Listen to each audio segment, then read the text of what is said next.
Bienvenidos de nuevo a Galaxia Sonora. Continuamos con esta emocionante historia de The High Republic en la oscuridad. El Padawan Reath Silas sigue atrapado en una estación espacial abandonada, enfrentando secretos oscuros y desafíos que nunca imaginó.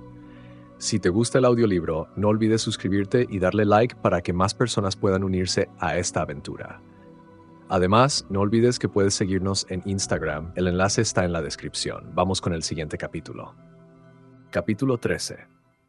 Puede que este camino del hiperespacio esté despejado para el tráfico, pero eso no significa navegar tranquilamente. Leox movió la cabeza mientras estudiaba las coordenadas de navegación.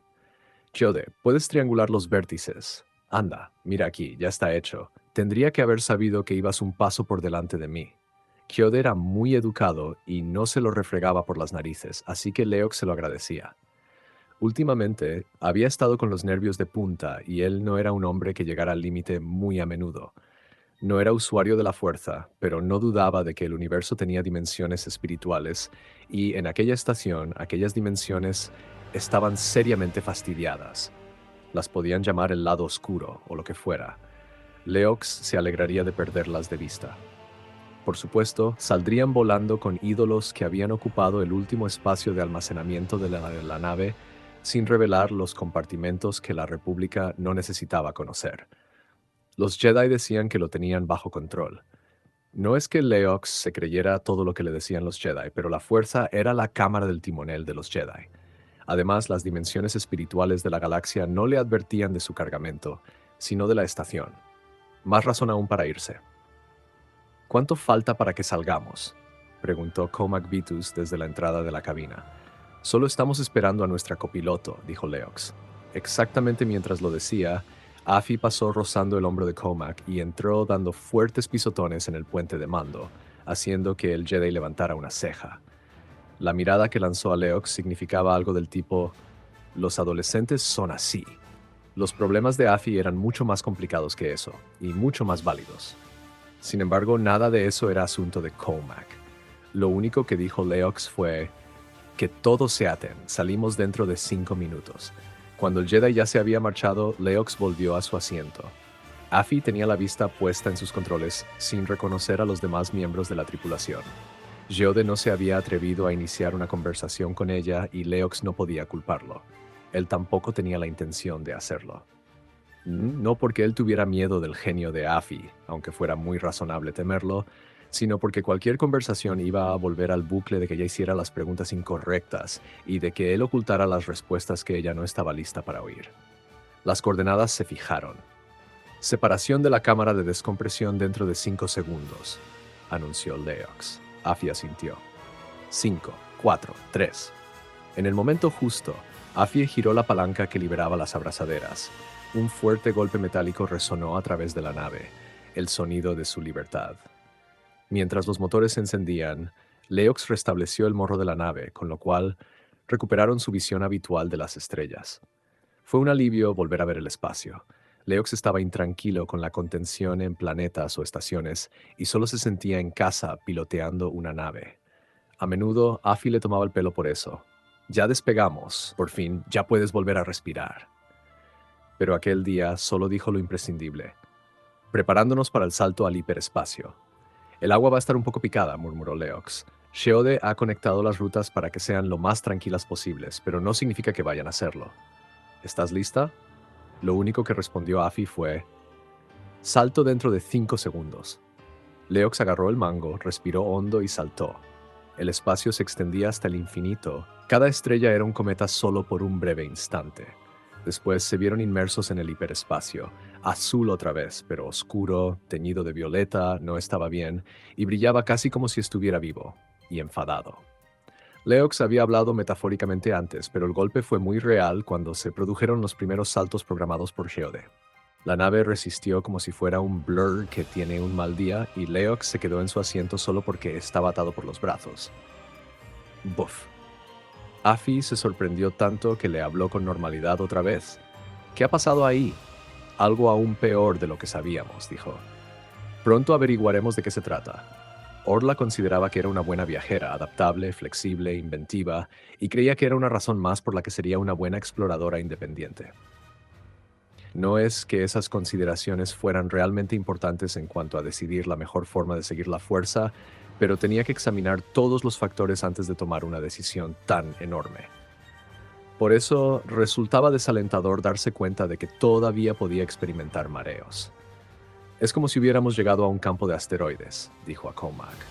Estaban juntos en el compartimento de carga con los ídolos para asegurarse de que estuvieran bien sujetos. No estamos en uno, ¿verdad? No, estamos en el hiperespacio. Pero la verdad es que el hiperespacio está un poco inestable en este preciso instante. Orla dudaba. ¿Cómo es posible? No estoy seguro, dijo Comac. Por lo que veo, todavía hay bastante basura interestelar de la Legacy Run con la que debe acabarse. Las sondas enviadas desde Coruscant han dado a la tripulación, sobre todo a Geode, supongo, información suficiente para preparar una ruta a casa improvisada para nosotros, cosa que implica varios saltos parciales fusionados por la computadora de navegación. Normalmente no hay saltos intermedios, por eso parece que haya baches en el camino. Orla suspiró. O sea, que es seguro, pero no cómodo. Exactamente, dijo Comac. Casi me hace desear haber prestado más atención en la clase de topografía supraliminal de hace años. ¿No se supone que los archivistas están interesados en todas las materias? Esa es la teoría. En contadas ocasiones, como en aquel momento, Comac Vitus dibujaba una sonrisa malvada. Reed estaba haciendo el trayecto en su cuarto, donde Orla había sugerido que empezara a elaborar un informe para la maestra Yora Mali. Se habían apoyado mucho en su Padawan durante aquel viaje. Reed se merecía descanso e intimidad. Orla sabía que él también estaba triste por la muerte de Des, sobre todo por el vínculo que compartían al tener la misma maestra. No era propio de los Jedi llorar una muerte, pero la tristeza era algo que debía trabajarse, no negarse. Y sobre todo en el caso de un aprendiz que se enfrentaba a su primera experiencia real de tristeza, podía ser difícil. Mejor la tristeza, se dijo Orla para sus adentros, que la rabia. Miró de reojo a Comac. Su viejo amigo parecía debidamente calmado y centrado de nuevo, pero cualquiera que fuera la tormenta subyacente que hubiera impulsado aquella rabia, todavía rugía debajo de la superficie. Orla lo sabía, pero ya había interferido demasiado. Lo demás debía solucionarlo Comac por su cuenta. El suelo se agitó bajo sus pies, los ídolos temblaron. Si uno de los ídolos se cae y se rompe, dijo Orla, ¿qué posibilidad crees que hay de que lo que haya atrapado dentro se escape? Comac movió la cabeza lentamente. Esperemos no descubrirlo. Ningún camino a la nave era directo, y el de Afi había sido más raro que el de casi todos los demás. Afi Hollow tenía 14 años y estaba deseando dejar huella en el gremio. Su propia madre adoptiva, Scover Vine, había pensado que sería buena idea empezar a enseñarle su oficio. El gremio Vine había crecido tanto que Scover no lo podía controlar todo personalmente. Una hija leal, brillante y capaz sería la segunda de a bordo ideal, en cuanto hubiera tenido experiencia externa piloteando simuladores en los mundos reales. Así que cuando Afi empezó a recorrer las naves del gremio, daba saltos de emoción. Prácticamente lanzaba chispas la primera vez que entró en un puente de mando sin ir acompañada de su madre. Pero esas chispas se habían apagado en cuanto miró las caras de los demás miembros de la tripulación. La forma más amable para describir la actitud que tenían era: no están impresionados, y no tenía ninguna razón para estarlo. Afi sabía que era joven e inexperta, que una ayuda. Pero ¿no era ese el objetivo de la formación? ¿Hacer que alguien fuera útil? Durante unos meses fue de una nave a otra, nunca fue rechazada. Al fin y al cabo era la hija de Scover, pero tampoco aceptada. Un par de pilotos le enseñaron las habilidades básicas a regañadientes. Fue lo mejor que pudo conseguir. Una vez, Afi había oído a un piloto refunfuñar: mi trabajo es marcar rumbos, no enseñar a mocosas. Aquello fue muy injusto. Afi desarrolló un complejo que le hizo llevar pañuelos durante meses. Posteriormente la enviaron al vehículo más pequeño, la nave. Geode fue el primer individuo que la hizo sentir bien recibida en mucho tiempo. Confió en él inmediatamente. Leox Jassy era otra historia. Olía a especias y hablaba de las dimensiones espirituales más profundas del cosmos, y llevaba camisas con el cuello abierto y muchos collares de cuentas, como si no le importara que fueran poco prácticos para vuelos de larga distancia. Gracias a la influencia de Scover, Afi se preocupaba mucho porque las cosas fueran prácticas. La nave era diminuta y no era especialmente importante, así que Afi no estaba segura de si su funcionamiento sería extrapolable a otras naves. Pero ella tenía que aprender sobre todo el gremio, no solo las naves principales. Se resignó al viaje.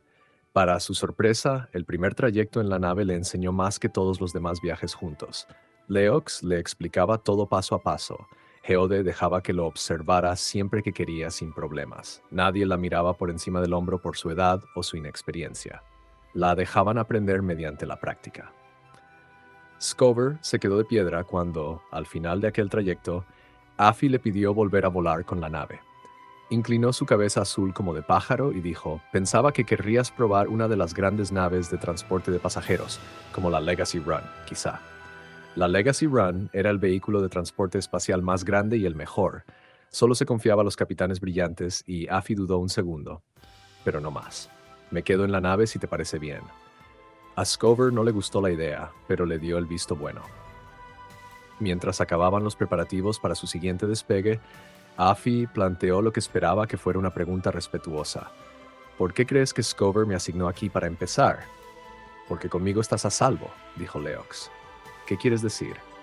Que por suerte yo nací libre de las fiebres de la pasión que atrapan a tantos seres. Se recostó en el asiento del piloto. Por lo visto, lo había modificado para que le sirviera de sillón reclinable. No tengo deseos de reproducirme, ni, más concretamente, ningún deseo de realizar las acciones de reproducción sin pensar en ningún propósito generativo. Afi dio vueltas a lo que le había dicho. O sea, que tú no tienes relaciones sexuales. Se puso roja. No era una niña, pero no estaba acostumbrada a hablar de ese tema con adultos. Sin embargo, para Leox era como hablar del tiempo atmosférico. Lo he probado. No es desagradable, eso seguro. Pero en mi caso no es imprescindible, cosa que siempre he agradecido.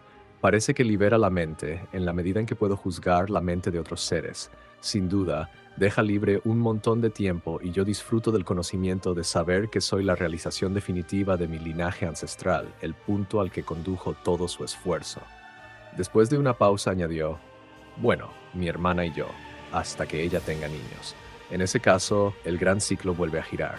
Pero nuestros pilotos son buenas personas. No son delincuentes ni contrabandistas, ni nadie haría. Leox levantó una mano.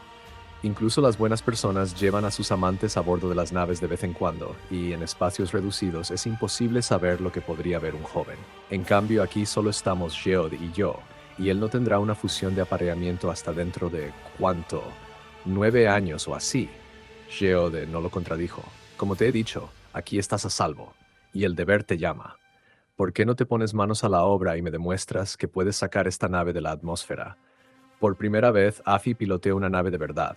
El rumbo se apartó un poco, pero lo controló. Leox ni la elogió demasiado ni la criticó. Se limitó a decir, aprenderás a comprobar la turbulencia atmosférica la próxima vez. Geode va a fijar los rumbos desde aquí. Había sido así de sencillo. Leox la aceptó como miembro de la tripulación y esperó que ella cumpliera con su deber. Y Afi siempre lo había hecho. Durante los 2 años y pico siguientes, habían desarrollado algo más que una relación de trabajo. Si ella tenía un mejor amigo, era Leox. Por eso, Afi no podía enfadarse con él para siempre. Geode había allanado el camino un poco hasta lograr que solo fuera un trayecto con baches suaves. Afi se aventuró a decir, espero que Scover esté allí para recibirnos. Era más fácil que decir, espero que Scover todavía esté viva. Leox la entendió, aunque no lo dijera. Estoy seguro de que tu madre está bien. Actuaba como si no hubiera pasado nada entre ellos. Quizá no había sido nada para él. Aunque seguro que está preocupada por ti, claro. El otro tema era más espinoso, pero Afi quería comentárselo. Voy a informar de todo lo que he encontrado en la estación. Scover sabrá cómo interpretarlo. Sin duda, lo había dicho sin más, pero ¿parecía preocupado? Él nunca lo parecía. Nunca, salvo en aquel momento. Afi se negó a pensar en razones por las que él no querría que informara de una operación de contrabando. Se concentró en mantener la nave estable y se quitó todo lo demás de la cabeza. Viaje a la estación Amaxin, por Reed Silas. Informe de conclusiones. Las razones que me dio para aceptar una misión en la frontera han sido llevadas a cabo, maestra. He encontrado situaciones más impredecibles que cualquier cosa que pudiera haber ocurrido en los archivos. He utilizado mi conocimiento en conflictos reales, no solo a través de simulaciones. He obtenido información sobre culturas desconocidas, pese a que el maestro Comac diga que todavía tenemos mucho que aprender sobre los ídolos y cualquier oscuridad que esté atrapada dentro de ellos. He salido de los archivos un tiempo y he encontrado formas de vida que nunca creí que existieran. No puedo decir que haya conseguido comunicarme con Geode. Lo siento más a través de la fuerza. Un poco más. Creo. Dado que ya he logrado todo eso, ¿por qué permanecer en la frontera? Por favor, considérelo, maestra. El desastre del hiperespacio no solo nos atrapó a los dos en partes distintas de la galaxia, separándonos durante días, sino que esta misión también ha costado la vida a Des Frydan. Sé que usted siente su pérdida incluso más que yo. Des tenía más experiencia, más habilidad, casi más de todo que yo, más que casi cualquiera. Y aún así, murió porque hay amenazas aquí que desconocemos. Ni siquiera sabemos lo suficiente para adivinar cuáles son, ni cuándo las encontraremos. ¿Cómo podemos estudiar los secretos más profundos de la fuerza, dar niveles más elevados de meditación, si estamos demasiado ocupados luchando para sobrevivir? ¿Cómo puedo utilizar mi conocimiento cuando la frontera no requiere la mayor parte de ese conocimiento? Usted sabe que no soy un cobarde, maestra Yora. Nunca me he negado a hacer lo que era necesario y correcto. Sin embargo, estar en la frontera no es necesario. Al menos, no para nosotros. Si pensar en el arco Kyber se suponía que iba a aclarar las cosas para mí, bueno, no lo ha hecho. Un Jedi puede cruzarlo y lo cruza solo. Quizá fuera solo un acertijo que me dio para distraerme del trastorno de dejar Coruscant. Nunca voy a entregar este informe para que lo lea. Solo lo escribo para aclararme las ideas. Es imposible convencerla para que cambie de idea. No me cabe la menor duda. Pero ¿es tan malo si espero que usted cambie de idea por sí misma? Reed se apartó de la holocámara cuando notó el sutil cambio de la vibración que significaba que su viaje en el hiperespacio acabaría pronto. Dijo a la cámara borrar todo y se volvió a poner de pie. Al llegar a los asientos auxiliares, Orla Yareni ya se estaba acomodando y ajustando el cinturón. Desde el puente de mando, Leox dijo: «¿Deberíamos asegurar a los ídolos? Lo último que quiero es un espíritu maligno complicándome el aterrizaje». «Están estables». Orla hablaba con tanta confianza que el propio Reed casi dejó de preocuparse por los ídolos. La ola de oscuridad que inspiraban se había quedado muda. Era un alivio. Ya no había advertencias en forma de avisos espeluznantes, lo cual era aún mejor. Al parecer, el ritual para contenerlos había funcionado a la perfección. Una tarea avanzada más que ya había logrado y que no tendría que buscar en la frontera. Una cosa más que era importante estudiar y detallar por escrito para las futuras generaciones de Jedi. El maestro Comac se unió a ellos solo unos segundos antes de que llegara el anuncio. «Estamos recibiendo una señal de peligro», gritó Leox. «El tráfico continúa cerrado por todas partes. Nadie más va a llegar hasta ellos pronto». «Vamos», ordenó el maestro Comac. «Estamos listos para ayudar». Reed se preparó. ¿Había alguien atrapado, como habían estado ellos poco antes? De ser así, sería algo bastante fácil de arreglar. «Estamos a punto de salir del hiperespacio», exclamó Afie. «Agárrense». Reed se aferró al arnés. Casi en cuanto cerró las manos, la nave sufrió una sacudida antes de colocarse en el habitual arrastre sublumínico del espacio real. Se soltó el arnés el segundo antes de que Leox murmurara: «Por los dioses». «¿Qué?», dijo Orla. «¿Qué ocurre? Será mejor que lo vean ustedes mismos». Sonaba ansioso y sombrío incluso. «No tengo palabras». Los Jedi fueron a toda prisa hasta el puente de mando. No era tan raro que una nave tuviera problemas durante el viaje, que saliera del hiperespacio para encargarse de cualquier problema que tuviera antes de continuar. Sin duda, eso era lo que había pasado para que una nave se quedara tirada tan profundamente en el espacio vacío, en el tramo de 1.000 millones de kilómetros de nada entre varios sistemas estelares. Lo que no era habitual era estar casi al alcance de la mano de una nave a punto de ser destruida. Parecía una nave de transporte personal, pese a que fuera difícil de saber por lo arrugado y carbonizado que estaba el casco. No era una carbonización propia de un combate, con rayas provocadas por los golpes de las armas, sino que era de un tipo más siniestro. Eran manchas negras en expansión que indicaban incendios fuera de control dentro de la nave. Las zonas superiores, incluido el puente de mando, habían sido pasto de las llamas. Probablemente aquello significaba que nadie se estaba encargando de hacer las evacuaciones que había que hacer inmediatamente. Reed no pudo vislumbrar más que una cápsula de escape siendo lanzada. Reed se estaba preparando incluso antes de que Orla dijera: «De acuerdo, Leox, llévanos hasta su cámara de descompresión y preparémonos para el atraque». Afi se quedó boquiabierta. «¿Quieres que nos enganchemos a una nave que está ardiendo? Las personas que hay dentro están en peligro», dijo Reed. «No hay nadie más por aquí, así que debemos sacarlas nosotros». Y así concluye otro emocionante capítulo de The High Republic. En la oscuridad, la tensión sigue aumentando y los misterios continúan desenmarañándose. Si te está gustando la historia, no olvides darle like al video, suscribirte al canal y compartirlo con tus amigos. También puedes seguirnos en Instagram para contenido exclusivo y actualizaciones. Gracias por acompañarnos en este viaje por la galaxia y nos vemos en el próximo capítulo.